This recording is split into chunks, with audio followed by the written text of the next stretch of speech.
here are your hosts for the Super Soaker, Ben and Skin. Ooh, soaked. Hello, friends. Welcome to a Tuesday morning edition of the Super Soaker. I'm Jeff Skin Wade. Over there on the left is Big Ben Rogers, and he's playing sick. He has he just got up off his deathbed and walked right in front of the camera. And look at him. Ben, how do you feel over there? You know, I think I get this same thing every year. It's like, and I caught it from KT, so it's KT's fault. I slept with a radio whore. I did a show with a radio whore, I should say. And I caught every single thing he had, crabs, everything. Yep. And, yeah, so it's one of those things where you feel super sick when you wake up, and the minute you take the over-the-counter medicine, you start feeling pretty good. Yeah. And then by the time the day ends, you start feeling like shit again. So that's kind of the zone I'm in. I'm starting to feel better. Well, that's okay, man. I appreciate your effort. You will fight through as you always do. We have lots of Cowboys to talk about. We got to talk about Saturday night. We got to talk about Billy Bob Thornton. Really, the most three important things in the world will all get discussed. But as always, we're very, very happy to have you guys here with us. I saw Joey was driving while listening. I saw our buddy Texas was like, man, I'm just here commenting so I don't get fined. All of these things are appropriate. We appreciate them. Thank you for being a part of the Soaker and spread the word. As you know, we've been talking about the complete fun package, which the easiest way to tell people to throw down on that is just to go to benandskin.com. There's a link there for it. But there's going to be some magic fruition happening on us promising you that you'll get something, and we'll get to that later in the show because we have some stuff for you if you're signed up for the complete fun package, and we'll get to that later in the show. But let's start off with chunks of metal falling on the heads of all Cowboy fans because the team is really bad right now, and we'll talk about the game in a second, but it just set the tone in miraculous ways that as we were on the air, they decided to inexplicably open the roof for the first time in a long time, and as they did it, pieces of sheet metal came tumbling down to the ground to really commemorate how this season has gone for the Dallas Cowboys. It is the ultimate nightmare scenario for Jerry. Like I saw that. I saw the look in his eyes as his soul was just getting kicked in the nuts. Every single thing that could be going wrong is going wrong. You know, the lack of curtains, Rowdy taking Overshone's number, him, you know, it's all being exposed. Last night, Jonathan Mingo, we can talk about that. But yeah, it's all falling apart. It's all so bad. And even the stadium, which is their coveted jewel, is falling apart. And, you know, they for whatever reason, they don't like to have the roof open, but they decided, what the hell, let's have it open for this. And they haven't opened it in like 2 years. And the minute they do, giant pieces of dangerous sheet metal start falling down on the crowd below on the field. People that were media. I think it was like 10 yards away from like one of the broadcast sets. And then another one of them was stuck up high that they were like, all right, well, that's going to fall too. And they're like, we either got to get that down or bolt it down so it stays up there. And that's what they did. So, yeah, man, it's like if it can possibly go wrong for the Dallas Cowboys this year, it is. I don't know anything about construction, but I will say the footage of that piece of sheet metal looked so rinky-dinky and half-assed in the first place, dude. It looked like a piece of confetti falling to the ground.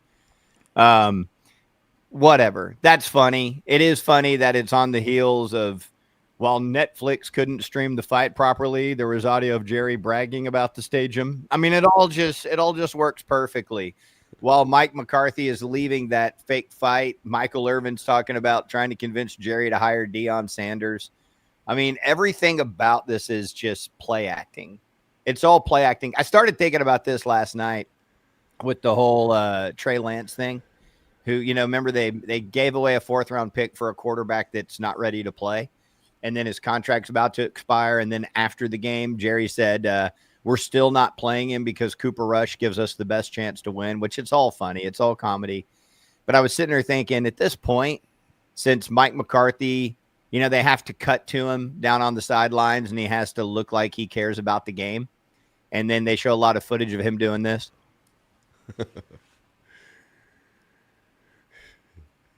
Yeah. And so It's hard to. What's that? It's hard to look smart when you're looking up. Yeah, it is. It's impossible, and also when you're not smart. But as all that is unfolding, and I feel genuinely bad for Mike McCarthy. Like, this is all just theater. It's all a joke. As Troy Aikman pointed out last night, he was coming off 3 straight 12-win seasons, and they didn't see it fit to extend him. So what does that say? He's gone. He knows he's gone. I was thinking about this. Is Jerry Jones goes out and talks to the media after these losses and pretends like he's involved in whatever is happening on the field and answers questions about packages and stuff. If he put down the mandate, hey man, we're going to get Trey Lance out there. What is in Mike McCarthy's best interest to actually do it? Like, what if he just said, no, I'm good. If you want to do that, you come down here and you put on a headset. Like, that would be amazing for a guy who is a dead man walking. That would be something that would save the Cowboys season for me personally to enjoy watching this. There are, everything with the Cowboys is marketing. I like this from Fabricio. He said, somebody on X said, Jerry will say Lance is starting on Thanksgiving to get people to watch it. There has been talk about, okay, if he does nothing, they become more obsolete than ever. They don't matter. That's Jerry's kryptonite. But any move, any change, like if there was a young coach in the wings, it would be he would fire McCarthy, and here's our young wonder boy. That'll get people excited about the brand again. But they don't have that move. I don't really know what else they can do. That could potentially be a move. I don't. The Trey Lance thing for me is it's already a ship that sailed. You gave up the asset for the player, and if you want him, sign him now before you showcase him. Mm-hmm. If you showcase him, you're just getting him more money for whatever team he goes to. I don't know why somebody that young would want to be a backup quarterback behind a $60 million quarterback. Anyways, this thing is so ugly, and there's so many people are asking about trading Micah Parsons. I was thinking about this. I was like, I think his stats for the game were he had 1 assist in the entire game, and I wanted to overreact to that, and I wanted to be like, okay, dude, you have to trade him. If you can get multiple first-round picks or first, second, and third or whatever you can get for him, you got to do that because I don't know that he's making that big of a difference. But I reached out to one of our buddies who does Pro Football Focus scoring, mm-hmm. and I just wanted to hear another version. I just want to get somebody who watched the game, watched the film, and actually graded the players or whatever. So it's our buddy John Owning, and Micah was actually the 4th best defensive player for the Cowboys. So he did get some pressure, he did change things, he did impact things. And then I'm looking down, I'm like, I want to know who the villains are. Who played the worst? And Leafau, the linebacker that they insist on playing all the time, had the worst grade of anyone who was in. And I feel like he played the whole game. He plays because of his hair. He does have magical hair. It is That's awesome. why he plays. Jerry likes, from a marketing standpoint, a guy flying around with hair out of his helmet. Chauncey Golston, Donovan Wilson, Trayvon Diggs, Mozzie Smith. Those were the worst players on defense, all right? Then you look at offense. Tyler Smith was absolutely the best. Cooper Beebe was the 2nd best. Your guy Zeke was 3rd. It's my guy. It does give me hope for the future to see that 2 Cowboys linemen actually played well. Rico Dowdle was in the top 6, and he had 10 carries for 28 yards. So if he had 28 yards and he was one of the top 6 performers on offense, that tells you. Cooper Rush had the worst grade of anyone on offense. I started worrying, though, because I want to mention this. I like the way, if you are a team tank guy like I am, I just want them to get the best possible draft pick, and then I want them to trade back, and get as many picks as they can. But Machota had this in The Athletic. In the wild card loss to the Packers were up going into the 4th quarter, 41-16. In the home opener against the Saints were up going into the... Hey, hit it again, Ben. You just froze. You are freezing for me. I wonder if it's on your end, because you are freezing for me, too. We're in a freeze-off. Okay. Yeah, because I Jason? didn't see him freeze. I think it might be Skin this time. Okay. Well. Well, keep going, Ben. So against the Saints in the season opener, they were down going into the fourth quarter 41-19. Against the Ravens, 28-6. Against the Lions, 37-9. Against the Eagles, 28-6. So that's what I like to see for Team Tank. I want to see Cooper Rush with 45 passing yards like he had last week, not 354 passing yards like he had last night. And this game going into the fourth quarter, I think, was 20-13 Texans. And so it was a close game. It was making me nervous as somebody who desperately needs them to tank. It was way more competitive than I thought it'd be. Yeah, but I think I understand. But to me, that's like what I want out of these games is I want them to at least be entertaining. And so I thought the game was entertaining, and then you still got a substantial loss. Like it wasn't close at the end, but going into the fourth quarter, they had a chance. And it's amazing that the best thing the Cowboys have is their kicker, and he missed. His foot slipped, and he missed that little chip shot at the end of the half that could have given them life. But no, that's what I want. I want the games to at least be worth watching. And I thought it was entertaining until the fourth quarter, and then it was a complete, absolute blowout. The other thing I would say about this, as we talk about grades and different things, is the Cowboys, in my estimation, as far as I can tell, none of those guys have quit. I don't see quit. They're just not good enough. The football team is not good. Yeah, and I thought Jerry talking about that after the game is an indictment of McCarthy. In what way? In that, now, number one, they're not quitting on McCarthy, so that's a compliment to McCarthy. Right. But he was basically saying, I don't see anything. Has nothing to do with the effort. Right. So if it has nothing to do with the effort, it has to do with the scheme, or it has to do with the lack of talent. And it this has is to do a with team, the lack of talent. but it's the same team. I mean, they barely lost anything. They've not. It's the same team they had last year. It's a team that kept winning 12 games every single year. It's a front office that they're very proud of that usually outdrafts the rest of the league and finds players in rounds that other teams don't. I mean, obviously they missed on Mozzie. They missed on Schoonmaker. I don't know about Guyton.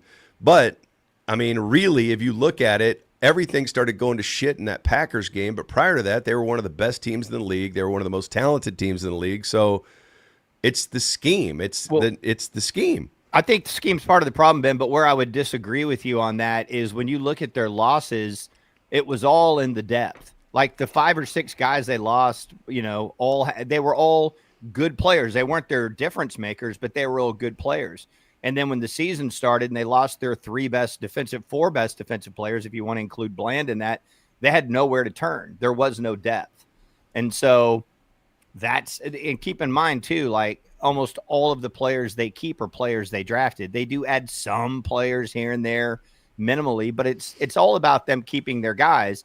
And when their defensive coordinator left and then they lost, 5 or 6 guys worth of depth, it caught up to them early in the year when they did have injuries. And then I think to your point on scheme, the offense hasn't looked good at all, really at any point this season. But for him to say, hey, man, it's not about effort, to me, that's a good thing about the coach, because we've seen quit here before.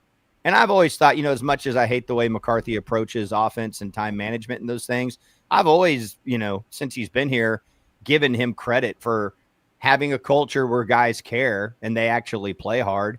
It's not like what people talk about Dan Campbell or something like that, but he's done that part of the job. But we're at a point in the season where the season's over, everybody knows it, and nobody's quit. To me, that's a good reflection on McCarthy as he stares at the Jumbotron.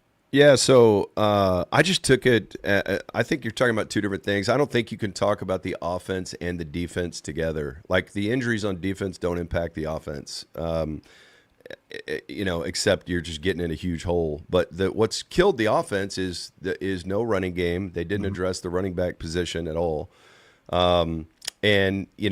I don't know. Is Pollard the whole difference? I don't know, but it's pretty much the same offense in a lot of ways. And so that offense has absolutely sucked. And so I can give the defense, a pass for all the injuries, but I can't give it to the offense at all. That's basically the I mean, they're missing Dak now, but all these problems were happening before they lost Dak. I mean, this is the offense. They decided, we're going to war with this, and we feel good about this. And the head coach it's his offense. He's calling the plays. He's running it. So, I mean, that's the biggest problem to me is that the offense is just an absolute shit show.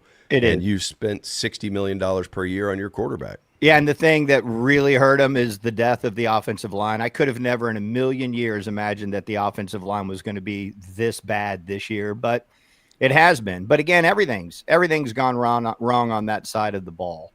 So here we are. We're sitting here with 3 wins going into, what is it? Are we 10 games into the season? Are they 3-7? They're 3-7. That is not very good football, man.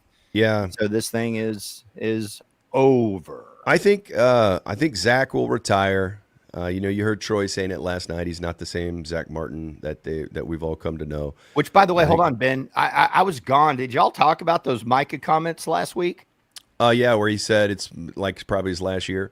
Yeah, but also where that was part of all that, but also where he was killing the coach, and then there was all the blowback on him for killing the coach. But yeah, he was like, he pretty much said Zach is gone in his Micah Parsons way. And Terrence Steele, I think they'll get out of his deal. They'll eat money, do whatever they got to do to move on from him. And then you have hope that Guyton as a first-round pick will get better. And right, he just didn't hit the ground running. But I like hearing that a couple of the linemen, Tyler Smith and BB, grade well, look good. That's great. So 2 of the 5 spots you got to feel good about. But if you can keep Guyton, then you just replace 2 guys. Maybe you move Guyton to the right side to replace Steele since he's more comfortable there, I would assume. And then you get a left tackle and you replace Zach Martin. But that's a lot to do in one draft and one offseason. Yeah. But it's just the guy, and you look at the receivers, they were showing it again last night. Guys just don't get very open in this offense. You watch other games. I sit there watching the Red Zone channel, and I'm like, oh, look, this guy's wide open. Oh, it's a defensive breakdown. This guy's completely uncovered. You rarely see that with the Cowboys. You saw a nice move by Kevontae Turpin last night, who really is a gimmicky player to me, and he got to the highest speed any player has this season in the NFL. That was awesome. That was explosive. That was a great move he made on that, and a great pass by Cooper Rush. But you don't, and dude, CeeDee Lamb is so good. It's like, even with a crap quarterback, and everyone knowing he's their only weapon and no running game, he can still almost will the Cowboys to victory. That's concerning for Team Tank. Yeah, but also, I think, the fact that Cooper Rush can't really get him the ball, it probably reinforces Team Tank. I mean, there was that one play out in the flat where he dropped it, but it was behind him. And you look at those kinds of plays and you're like, to me, it's usually about a focus thing. When you drop a pass that's in your hands, even if you have to adjust your body and go back because it wasn't thrown in the right place. But at the time in the game it was, and how it happened, I forgot. Maybe it was you. I can't remember who I saw on X Twitter saying, man, CeeDee Lamb hates Cooper Rush. Was it on the interception? No, it was just, it was probably on the drop. Oh, okay. Like where he was in the flat and he had room to boogie and he ended up dropping it. And it was just because it was a poorly thrown ball, but it's Cooper Rush. I mean, I was also thinking about some of those Cooper Rush throws last night. Dak's had a lot of misses this year too. But the thing is that Dak also has some incredible throws. Cooper Rush never has any incredible throws, ever. And even if it's downfield, it's a rainbow. Woo! It's like he's just not a good caliber NFL quarterback. He's clearly a smart guy, and he can go out there and hold it down for a little bit. And he had that epic run 2 years ago where I think they went 5-1 when he was starting when Dak got hurt. But, I mean, this is... He would be better if he had everything humming. Great offensive line, great weapons. He could probably make it work. In this scenario where everything already sucks in the first place, he's going to be exposed for being Cooper Rush. So last night before the game, Adam Schefter said that Bill Belichick was in Dallas last week. Right. And he said it was for an unrelated speaking engagement. But I told you that somebody had reached out to me, and I didn't report this because it's just some friend, but there was a lot of buzz around, hey man, did Jerry meet with Belichick last week? And I thought, man, this is not substantiated enough to really talk about much, but I do think there's a lot of smoke there. And then to hear that Bill Belichick was in Dallas, I started going, oh, wow, maybe they did meet. Now, Schefter said they didn't meet, and Belichick was here, like I said, for an unrelated speaking engagement. But, man, I want to find out what speaking engagement that was. Was it a speaking engagement to Jerry? Like, what was he doing while he was here? Well, let me ask you this. Let's say Mike McCarthy let's say the Cowboys were 7-3 right now, and Bill Belichick came into town for something. Don't you think him and Jerry would probably have dinner then too? Maybe. Like, I know, like, isn't there a big mutual admiration society there? Yeah, I think what Jerry, I'm saying Steven, is, and Belichick. I bet that people in sports meet a lot more than we realize. And if Jerry and Bill Belichick met for dinner last week, they absolutely are talking about the Cowboy job. There's no way they wouldn't. Hell, Jerry will talk about the Cowboy job with people that are just businessmen in Dallas. So if he was meeting with Bill Belichick, he absolutely, both of them would talk about whether McCarthy's coming back or whatever. But I think it's juicy. If Belichick's in Dallas while the coach is 3-7 and he's having dinner with the owner, that's juicy. There's no way they don't talk about stuff. Yeah, and I mean, to have somebody reach out to me with, the actual restaurant or place they met or whatever, and it was like well before this. And if you're going to go out anywhere in public, people are going to see it. Someone's going to see it. But I just think Jerry loves that. Jerry loves it, and Jerry, I feel like he is out of his mind right now. Like, he is furious. He is frazzled. The whole weight of the 30-year drought or whatever is coming down on him. I mean, you look at the stadium. I mean, the stadium, there was a lot of empty seats there. It's Monday night. They're kind of a laughing stock. People are talking about flexing the rest of their games. They are about to be irrelevant. And that's why I do believe no one has ever questioned over all this time. I don't think people have questioned his football acumen the whole time, no question. But I think now it's in question more than ever because the weight of this drought. They've been doing it the same way for so long. Even Marcus Spears yesterday was like, man, Steven and Jerry got to look around and say, man, no one else is, the teams that are winning and aren't doing it like us, and essentially saying you can't run this like a family business. And I'm not putting words in his mouth, but essentially you can't run it like a family business, and making money can't be the priority. Winning football games has to be the priority. And I think Belichick would calm those storms. I think he would put those fires out, whether right or wrong. Maybe the game's passed Belichick by and he's too old.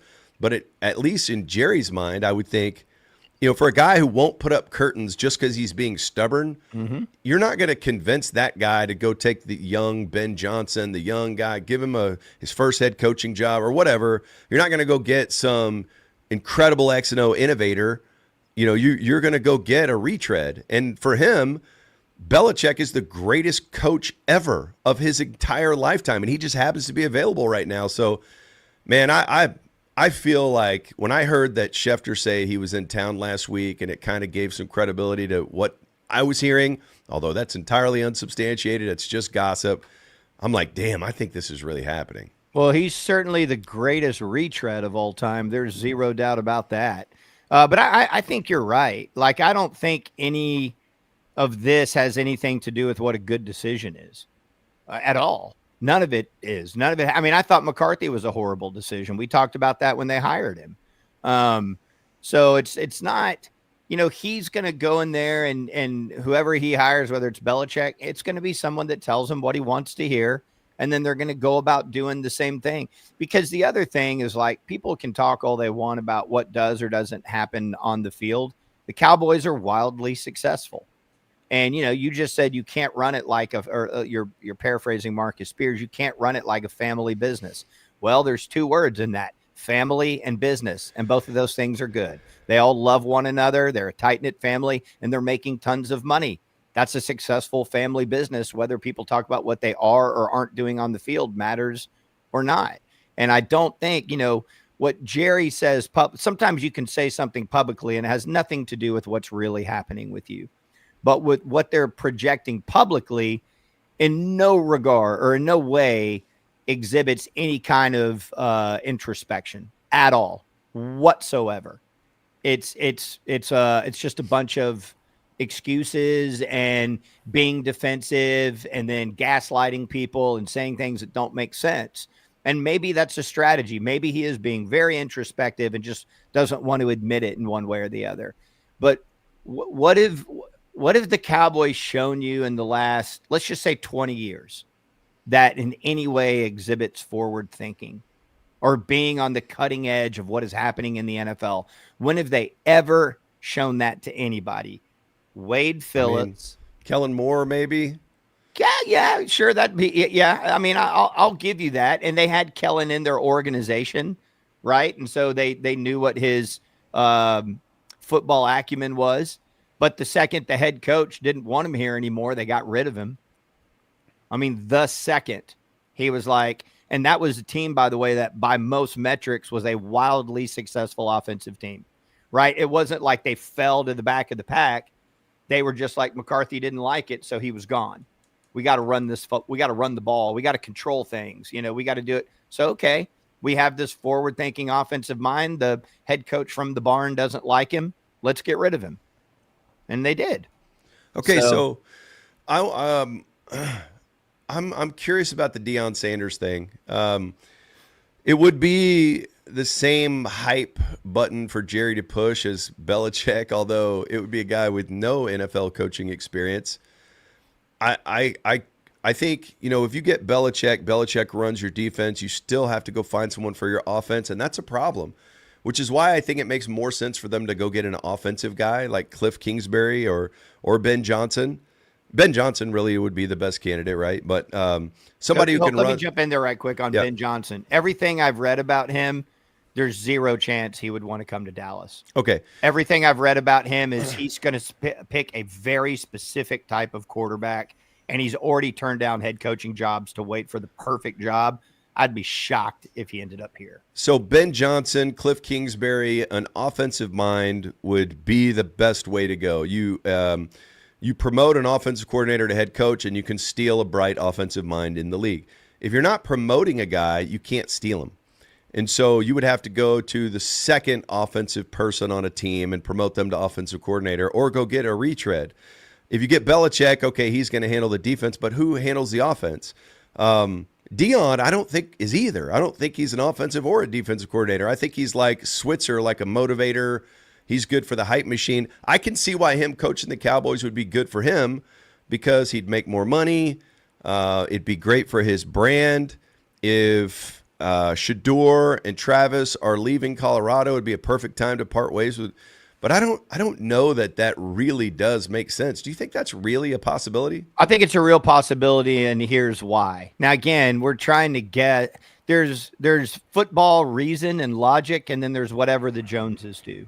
And so when we talk about these things, we have to delineate what exactly we're talking about. So let's talk about trends in football. Trends in football is about getting a guy that the players relate to that establishes a culture. The number one example of that right now is Dan Campbell in Detroit. Dan Campbell is an offensive guy, but he has Ben Johnson, right? So Ben Johnson is the creative mastermind behind it. All right, well, what does Dan Campbell do? He establishes culture. And so if you were doing a sell job on why Deion Sanders should be your coach, all of it would be about the culture that he establishes in the room. Do the guys believe in him? Will they go do what he asked them to do? And he had that reputation as a player. Go back and look at the stuff when he was an older guy playing in Baltimore. Now, granted, they had Ray Lewis too, but all of that was about what Deon meant in the locker room and those kinds of things. And those things really obviously translate in college and getting kids to come be in your program and all that stuff. But the way that I would equate it is if Deon were to come here, it would be the sell job would be look at what Dan Campbell did in Detroit. Look at the culture that he established. He had two coordinators underneath him. It wasn't like McCarthy here going, well, I'm an offensive guy, so get rid of Kellen Moore. It's more about, I am a football coach. I'm going to establish a culture. I'm going to make the right decisions. I'm going to create accountability. These guys are going to play for me. We're going to go get the right coordinators underneath me to go do it. That would be, to me what the sell job on Deon would be. Again, I have no idea what the Joneses value in a coaching structure. I can't look back at the last 20 years and understand what it is other than, hey, this guy makes me comfortable. That would be my assessment of that. I wonder if Belichick wouldn't come here just to be a defensive coordinator, would he? I don't think there's any way in hell he will ever take another football job to not run the thing unless he's like late 70s and doesn't have an opportunity. And then it's kind of like a Monty McKiffin kind of thing. But the greatest coach of all time is going to come take, orders from Ben Johnson or whatever. I can't imagine he would get to a place where he wants to do that. So of those guys, let's take Ben Johnson out of it. If you're adamant that he will not come here no matter what, Bill Belichick, Deion Sanders, or Cliff Kingsbury? I mean, if you're asking me, I would take Cliff Kingsbury all day, every day. It's not like it's a guaranteed success, but I do like scenarios in which a very smart guy has failed somewhere. Let me give you a good example of that. Bill Belichick, right? I mean, that's his story. And then Bill Belichick had to go back, coach under Parcells, and then when he got his opportunity, he rode it for decades. I'm not saying that's what's going to happen here, but we were on the Cliff Kingsbury hype train when he was at Tech. We were talking about him coming to the Cowboys back then. He went to Arizona to be with that quarterback. They had success. It fell apart like in glorious fashion, but he had success there. And then you look at what's going on right now with him working with a rookie quarterback, it's pretty miraculous. And so to me, of those three guys, I would take him all day, every day. He's been humbled. He's smart. He's an offensive mastermind. He's comfortable with this area. All of those things check all those boxes. I have no idea how those guys think. Which one would you go with? Yeah, I think I would go with Kingsbury. I think Jerry would go with Belichick. I think Deion Sanders would be exciting for the news cycle. Yeah. But I don't think it would be good long-term. Belichick could be good long-term. What do you think is more exciting for the news cycle, Deon or Belichick? Deon. Okay. I think Deon brings so much flavor and sauce to the party, and he just does it in such a fun way. Marketing-wise, I mean, Belichick's boring as balls. Right. But I think, Deon would be flash, and then I think it would sizzle out because I don't know who his coordinators would be. Now, if he had badass coordinators on both sides, maybe. And I don't know if Deon's personality works better with college kids than it would with pros. I think pros would respect the shit out of him too. I do too, Ben. I think that they would fall in line immediately. So I don't, it's interesting. I don't know. I don't know enough about Deon from the X's and O's side, who the coordinators would be. So that could be on me. But, I think Cliff Kingsbury, I think he has a relationship with the Joneses. I think he is an offensive mastermind. He knows how to get the best out of quarterbacks. He's a quarterback whisperer. And if you're dropping $60 million a year on a quarterback, you need a quarterback whisperer to get the most out of that investment. Right. But then who runs the defense? I definitely don't do it with Zimmer. I tell you what, Zimmer's gone. If you're watching this, put it in the comments of those three guys, and I'll be interested to see if it's Belichick. Don't worry, you don't have to spell his name right. Deon or Cliff. Bill Belichick, Deion Sanders, or Cliff Kingsbury. Put it in the comments, and or if you have another coach you want to write in, that's fine too.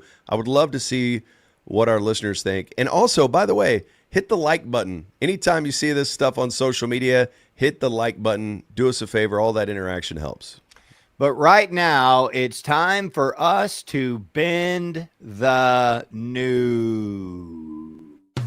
It's weird and wild. Let's see what's coming down the wire in the News Bender with pedestrian news fella, strip mall Steve Shackelford.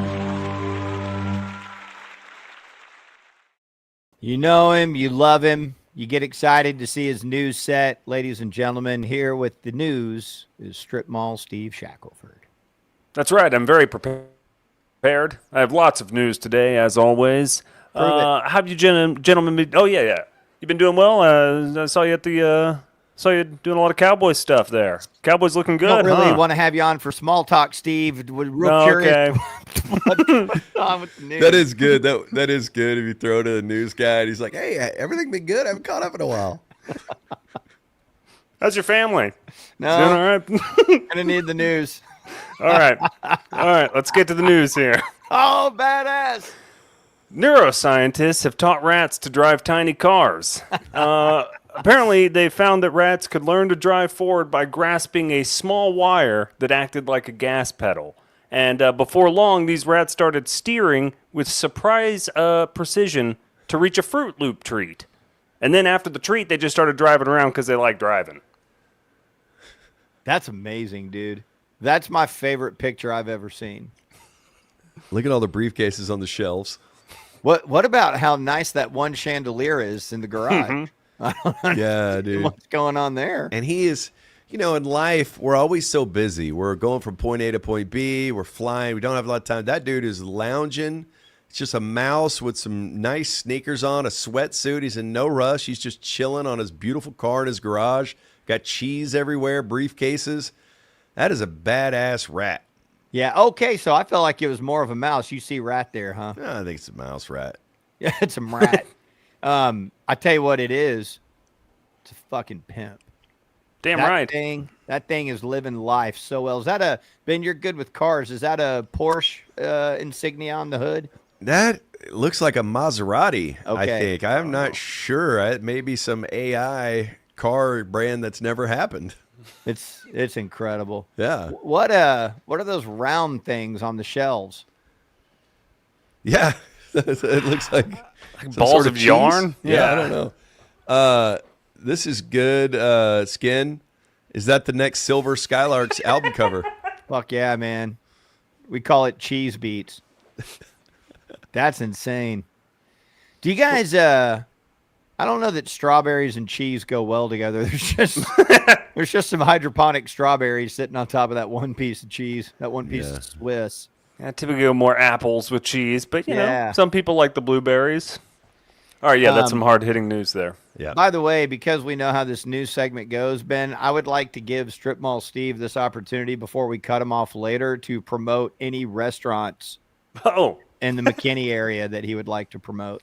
sure, yes. Recently, the Michelin people came over from France, and the northernmost restaurant in the DFW area that they gave a recommendation to was a Harvest in downtown McKinney. So if you're up in the burbs, or if you're not, if you're in Dallas and just feel like driving way up north, go check it out. It's fun. I've been they moved locations. I have been to the new location once.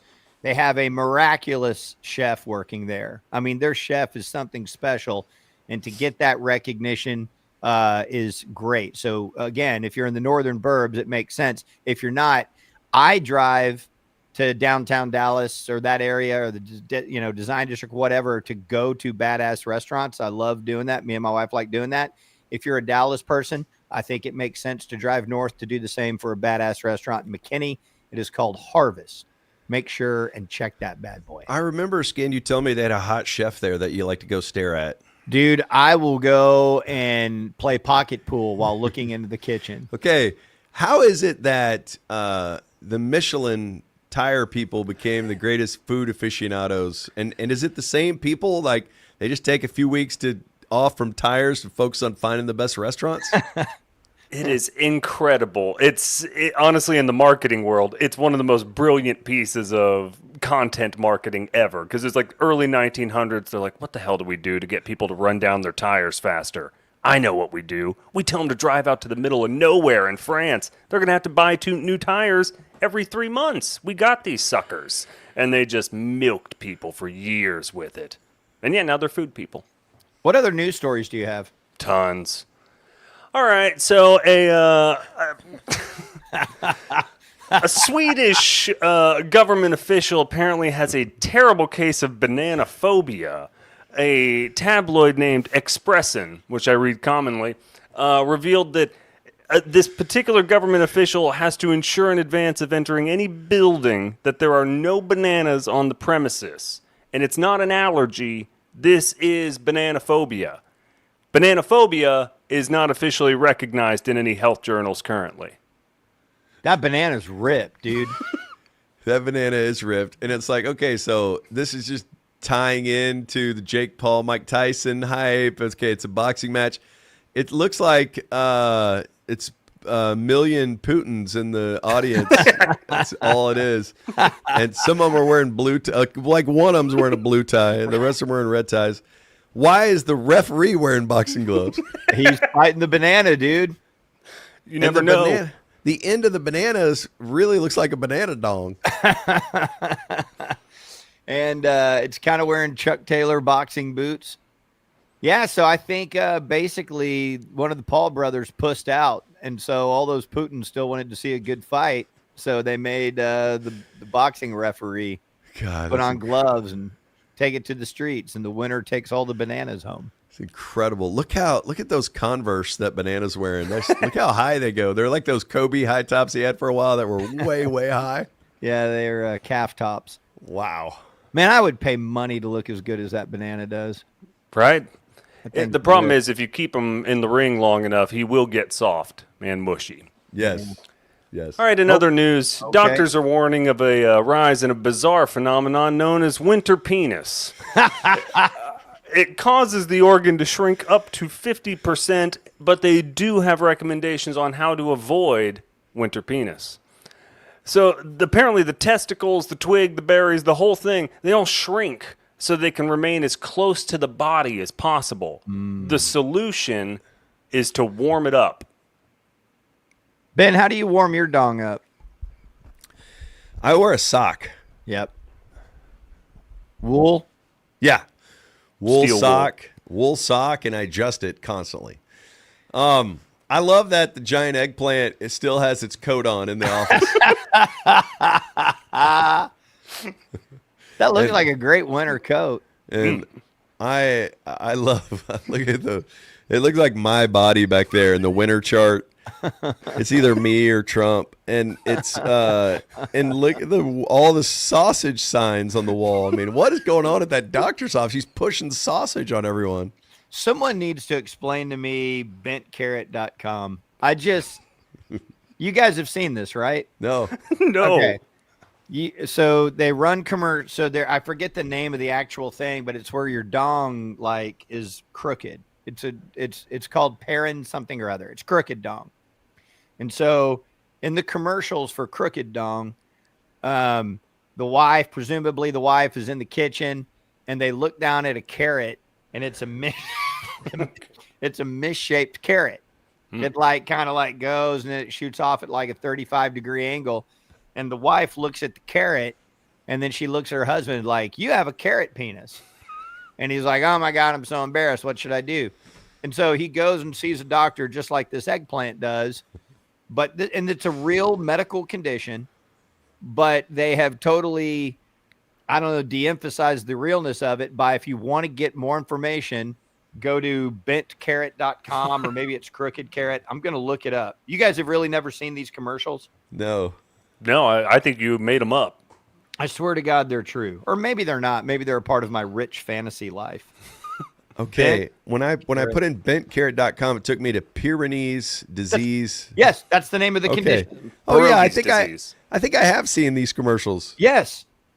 No, but think so. Okay. Okay. You can get something called Xiaflex, or I'm probably pronouncing that. But Ben, did you scroll down and see the carrot? Yeah, I've seen that. That's what reminded me. I've seen that on TV. Yeah. But it's just a weird phenomenon to me. Hey, you have a serious medical condition. Go to bentcarrot.com and let's talk about your penis. I think it's just that's it. That is fascinating. I think it's just they realize there's no way they could get anyone to type in Peyronie's disease. Right. Oh yeah, look at this. Hold on. I'm going to see if this helps. I want you guys to see this picture of this very serious doctor. Oh, he's hot. I mean, come on, dude. Whoa, what is this news story? I don't know what you're... Oh, I'm sorry, the news. Right, Wait, right. What time is it on the digital clock? No one knows in AI land, man. All right. Some breaking news. TikTok could be giving you hemorrhoids. Yes, doctors are reminding people that prolonged sitting on the toilet does cause blood to pool in your anal veins, which causes hemorrhoids to form. So they're reminding people, don't scroll, try to limit your bowel movements to about 10 to 15 minutes at a time to prevent the roids. So is that scary doctor a hemorrhoid? I believe so. And then there's a Cyclops hemorrhoid on the clock. He's like, watch out. You get over 15 minutes, you're gambling. What is the door is opening in a weird way, like cornering the toilet and the weird clock and the strange toilet paper. And then over on the left, there's like a industrial like chemistry sink and then a super long roll of toilet paper. Yeah, some of the tools over there in the industrial sink are worrisome. What are they going to do with those? It's like the old movie Dead Ringer about the twin gynecologists that create their own tools. Yes. Yeah. Well, same actor playing both guys, right? Yeah. Is that Jeremy Irons? Is that who that was? I think so. It's a David Cronenberg movie. That's a terrible place for a toilet. Yeah, it is. And it's you're right. small. Yeah. Clock is weird. All right. Thanks, Steve. No, I got plenty more. Nope. Ben, I want to get to the Billy Bob Thornton news of the day. Yeah. And I think the best place to start is, can you explain to me what Landman is? So I watch Yellowstone, and I was worried that it was going to take a huge dip without Kevin Costner. And, then I think when he invested all that money in his 9-part movie epic, whatever. How the West Was Won? I can't remember what it's called. And it did so poorly right off the rip. Horizon. I think he regretted parting ways with Yellowstone, and him and the super producer. What's that guy's name? Tyler Sheridan. Taylor Sheridan. Sheridan. I think Coster was saying, "Hey, look, Sheridan, I need to do Horizon. And you need to tell me the dates that we're shooting Yellowstone." And Sheridan was like, "Dude, Yellowstone is the shit. Don't worry, we'll fill in all the rest of your schedule around Yellowstone." And so Coster's like, "Sorry, man, I'm investing all my money in this movie." And then the movie shit the bed, the first of 4. And then I think he wanted to get back on Yellowstone, and maybe Sheridan didn't call him back. I was worried that it was going to dip off without him. It's the same. It's pretty good. Okay. And when you're watching it, it definitely feels edgier than regular network TV. Like there's cussing and there's some in one scene in the second episode, one of the guys rips a lady's panties off, and it's like, oh, okay, it's going down. Wow. Okay. I'm hoping she wanted that. Yeah, she did. Okay, good. And she was telling him, "Hey, you've won. You're the king in King's Feast." Ah. And so I'm like, okay, this is kind of edgy, for it. And I guess, okay, it Did he go Ric Flair on a train on her, or what did he do? He feasted. Yeah, he did. He did his work. It was Thanksgiving. And so and so the show itself, I guess Paramount Plus is like HBO or anything, right? You can do whatever you want. It's prison rules. Yeah. And so Tyler Sheridan or whatever, he has these formulas that he follows, and Yellowstone is like the apex of it, and it's hitting, it's working, and he puts himself in the show, and it's taking you to the wild, wild west.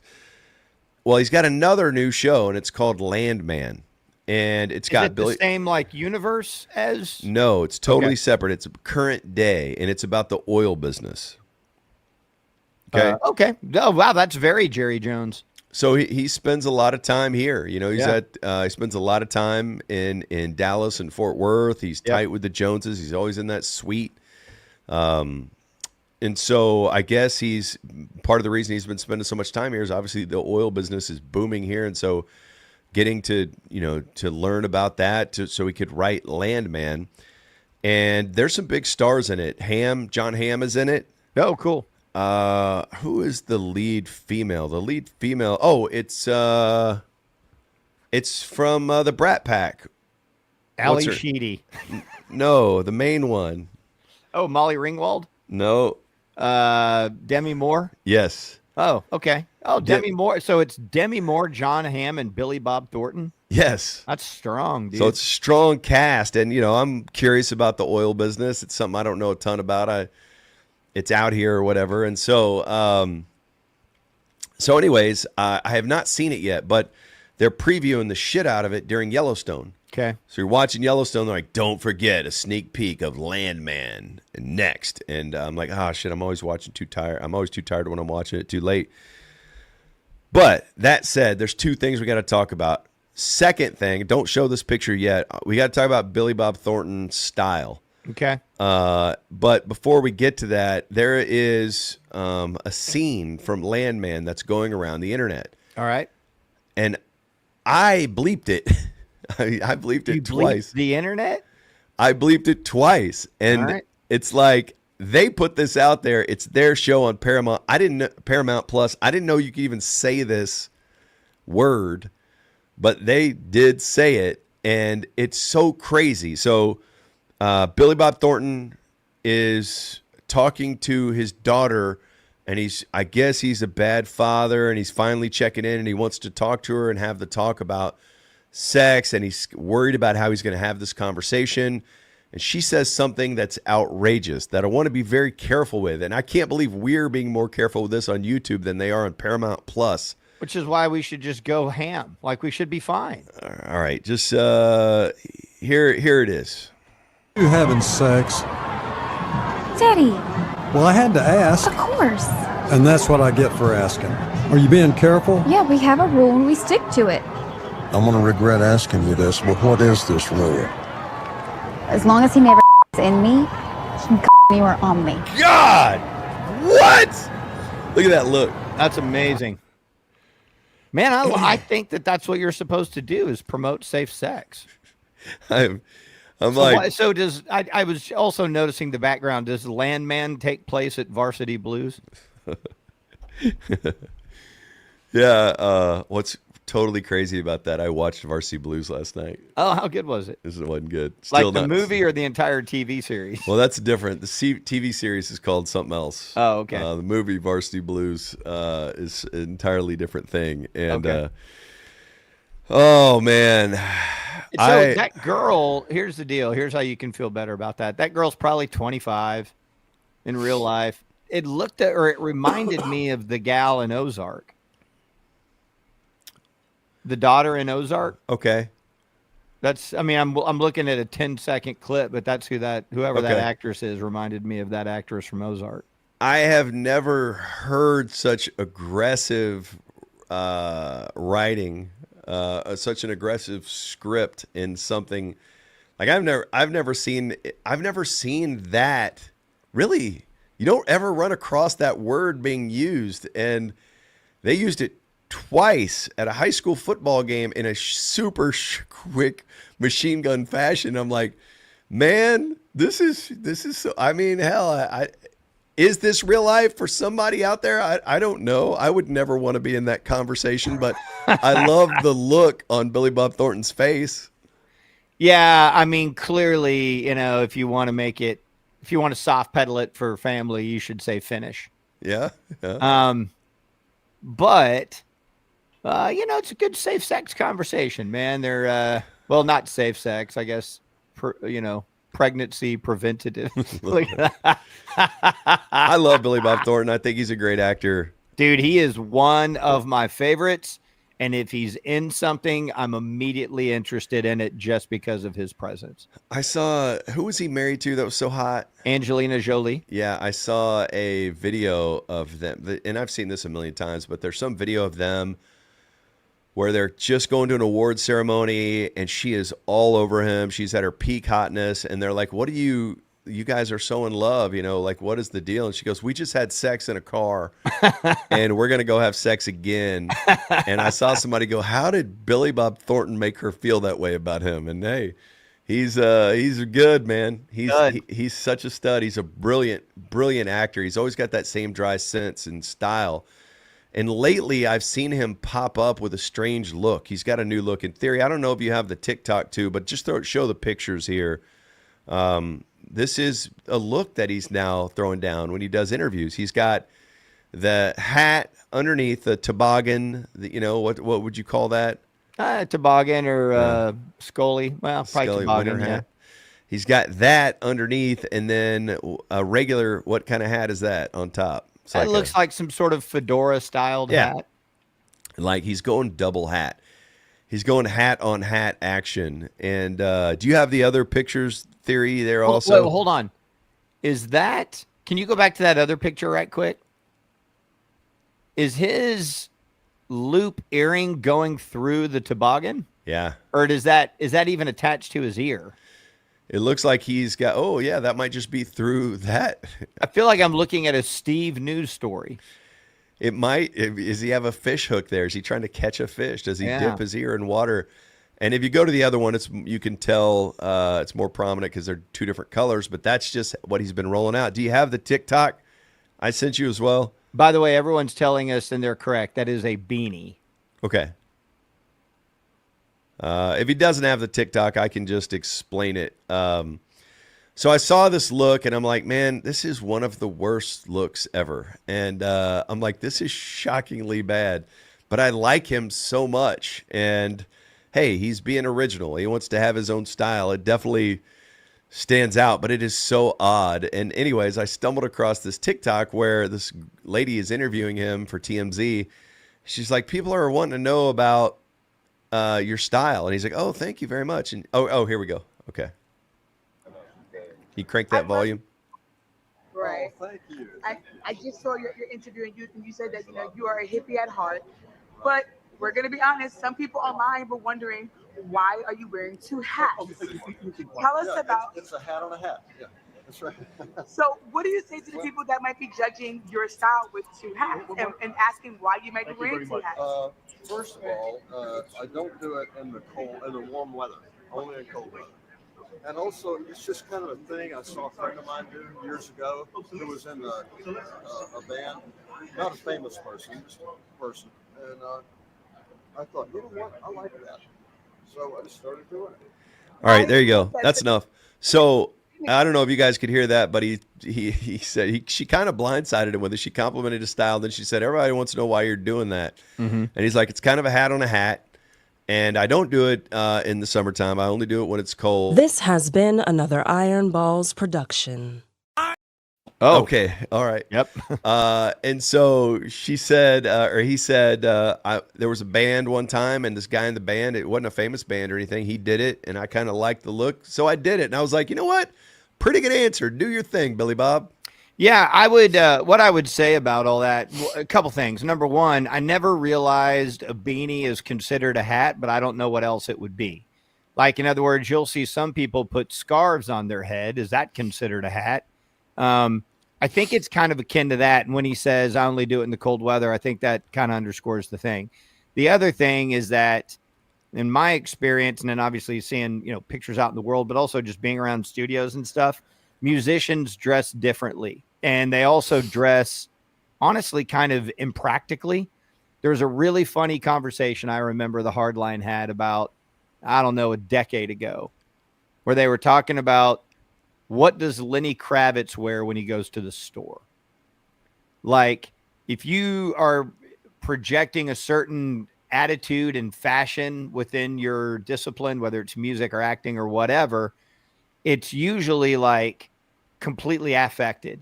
And so it's hard to just like put on a t-shirt and sweatpants and go to 7-Eleven because, wait, look, it's Lenny Kravitz in the wild, but he doesn't look like Lenny Kravitz. He looks like a normal guy. What happened to him?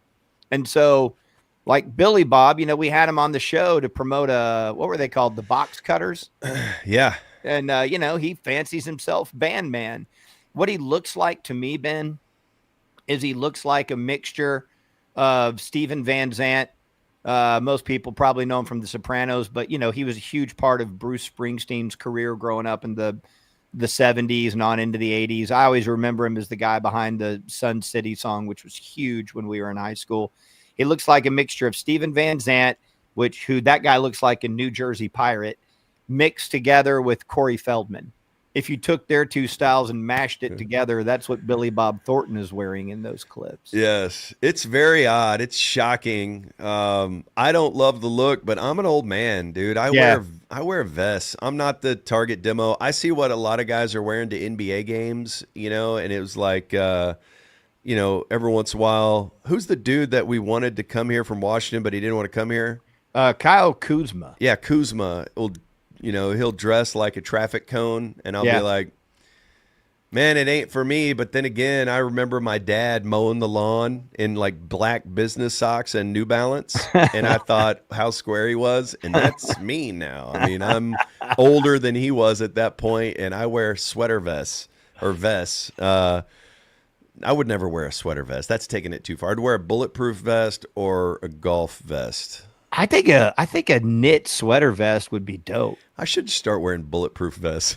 That'd be sick. By the way, shout out to Chuck, who clearly has it right. A beanie is a head glove. Yeah. It's not a hat. Yeah. It's a head glove. I feel weird attacking anyone else for their fashion just because I'm not fashionable, but that's a weird look. I mean, I've been on the earth 54 years. I've never seen anyone wear a beanie with a fedora on top of it. I have seen, to your point, the scarf with the fedora on top of it. Right. And so he's just kind of going in that direction. But with the built-in loop fake earring in the cap, that's very odd. Yeah, that was crazy. I don't even know what to describe what that actually was. Okay. This week, you have 2 opportunities to come hang with the Ben and Skin show. If you're over there way on the southwest side, we're going to be doing the show from 3 to 6 on Friday at the Pluckers off 820 near Benbrook. So we would love to see you there. But I think most importantly for us, way on the other side of the Metroplex is where we're going to be on Saturday. We're going to be up north in Salina. Ain't nothing finer than Salina. At the brewery Rollertown Beer Works. Ben and I are both wearing Rollertown hats right now. And we are doing the Gravy Gonna Set It Off this Saturday at the brewery. And this is going to be one of the most special ones we've ever done. It is a tradition like no other, said Jim Nance. And it's Ben's retelling of the Gravy Gonna Set It Off. It's an epic tale. It's kind of like the Thanksgiving version of A Christmas Carol. Or really, it's more like the Thanksgiving version of Planes, Trains, and Automobiles. Or is that movie actually about Thanksgiving? Who could know? But it's a true story. It involves Ben. It involves his family, his brothers, Ellen. It involves Huel from Breaking Bad. It involves the worst turkey of all time. And it's a great story, and we celebrate it every year, and we do it live in person at Rollertown Beer Works. And festivities, we'd love for you to hang out there all day on Saturday. This Saturday, the 23rd, but festivities really get going around 5 o'clock. Cane Rosso is going to be serving up pizza pies. And then we're going to start doing the presentation at 7:30 this year, Ben. Yeah, the story will start at 7:30. We'll tell it. There's a new wrinkle this year in that we've invited both my brothers to be a part of it. Only one of my brothers can be there. And I think we've got him talked into being on it. So my brother Jonathan, who runs Rollertown, who's hilarious and was an eyewitness to all of this. He will hopefully jump on with us. That'll be a new wrinkle, so we're excited about that. We'll tell the story. It'll take about an hour or whatever, and it'll be a really cool setup there in the tap room. And then immediately after the story, we're going to play some music, tear all of our equipment down, and we're going to set things up for a live stand-up comedy show. It's free, and we've got 3 awesome comedians that are going to be performing a free comedy show, and it's headlined by the great Paul Varghese. And so it's just going to be a Saturday of laughs and cold beer and delicious pizza. And if you want to hear the story this year, you've got to come join us at Rollertown in Salina. And we're going to be giving something. Our guy Paul is going to be there giving away this. Look at this. Bam. Now, I want to say something about that. And Jason, if you want to pop on and tell us what is possible, what is not. Maybe we've discussed this and I was not paying attention. But in order to get that Ben and Skin shirt, which we are giving away for free, you have to be a person that is signed up for the Complete Fun package. Is there a thing that we can send out to everyone that's like a voucher to claim that shirt? How do we execute that, Jason? How do we execute that? We got Paul on the mix. Paul is on the case. He asked a question he was ill prepared to answer. So Paul was doing that at recently at another place where we were. And so He was making sure you were subscribed to our YouTube channel and you were signed up for our newsletter, which is called the Complete Fun Package. So Paul will be there. He will verify that. And if you are signed up for our Complete Fun Package, which is our newsletter, and it is hard to find on our website right now. We've got to fix that. But you can look in our Instagram or whatever, look in the links, or go to benandskin.com. You rummage around, you can find it there. But we've got it right here in the comments. There it is right there. Find that comment, click on that, and you can sign up for the Complete Fun Package. It's super easy to do. And once you're signed up for that, you'll be entered to win prizes and all this stuff. And you will also receive our newsletter. And our newsletter just went out, and it was a long one, and it was a bunch of inside scoop, including explaining that logo, which I loved that conversation. So that was really, really cool, too. So anyways, when you come out to Rollertown and Salina to hear the Gravy Gonna Set It Off, we're going to be giving out stickers. We're going to be giving out T-shirts. And a big thanks to Gordy for making these shirts. He's such a badass. He's amazing. But you have to show that you're signed up for the Complete Fun Package newsletter and that you're subscribed to the Ben and Skin YouTube channel. Turn your notifications on. And, it's going to be a great Saturday, and hopefully you leave with a free shirt and a sticker. Yeah, and let me just say, if you go to benandskin.com, there's a menu in the top left. If you click on it, there's two options. One is Connect with Us. The other is our shows. If you click on Connect with Us, Complete Fun Package is right there. If you can't grab it out of the comment section, it's right there at benandskin.com as well. But to Ben's point, you need to be subscribed in order to get the free stuff. We give away free stuff, but we only give away free stuff to people who are subscribers to the Complete Fun Package. Bam, anything else before we boogie, Ben? Oh, man. No, I'm just, no, I got nothing. That's good.